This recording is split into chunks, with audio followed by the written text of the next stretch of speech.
Hello সবাইকে, আজকে নতুন একটা ভিডিওতে তোমাদের সবাইকে ওয়েলকাম। আজকে জানো তো আমার জীবনে ঘটে যাওয়া একটা ঘটনা বলবো, যেটা এই বিয়েবাড়িতে গিয়ে আমার সাথে ঘটেছে। বিয়েবাড়িতে গিয়ে যাওয়ার পর কিছু লোক আমার দেখে এমনভাবে তাকিয়েছিল যে আমি ঠিক বুঝতে পারছি না যে আমাকে কি খারাপ দেখতে লাগছে না অন্যরকম কিছু একটা। যাই হোক, আমি বুঝতে পারলাম না। আমি মাকে বলছিলাম, মা দেখো তো সব ঠিকঠাক আছে কি না, কারণ এইভাবে লোকজন আমার সাথে কেন তাকিয়ে আছে। তারপর মা বললো যে না, সব তো ঠিকই আছে। তারপর একজন মহিলা আমাকে এসে বলছে, তোদের বাড়িতে তো কারেন্ট নেই, তো কী করে কোন আলোতে তুই সেজেগুজে আসলি।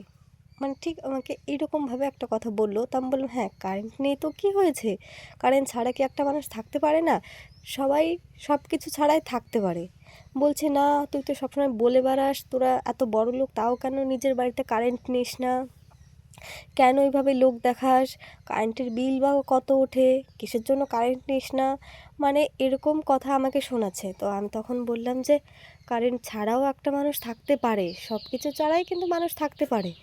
তো বলছে, তাহলে তো সেজেগুজে আসলি, কারেন্ট ছাড়া দেখলি কী করে, নিশ্চয়ই লোকের বাড়িতে গিয়েছিস। আমি বললাম যে না, লোকের বাড়িতে গিয়ে আমি সাজিনি, আমি আমার মতন করে আমি যেটুকু পেরেছি ফোনের আলোতে সেজেছি। বলছে যে ফোন চার্জ কোথায় দিস। আমি বলছি, সেটা তোমার দেখে তো লাভ নেই, আমি তো আর আপনাদের বাড়িতে যাচ্ছি না ফোন চার্জ দেওয়ার জন্য, আমি যেখান থেকে পারছি সেখান থেকে দিয়ে নিচ্ছি।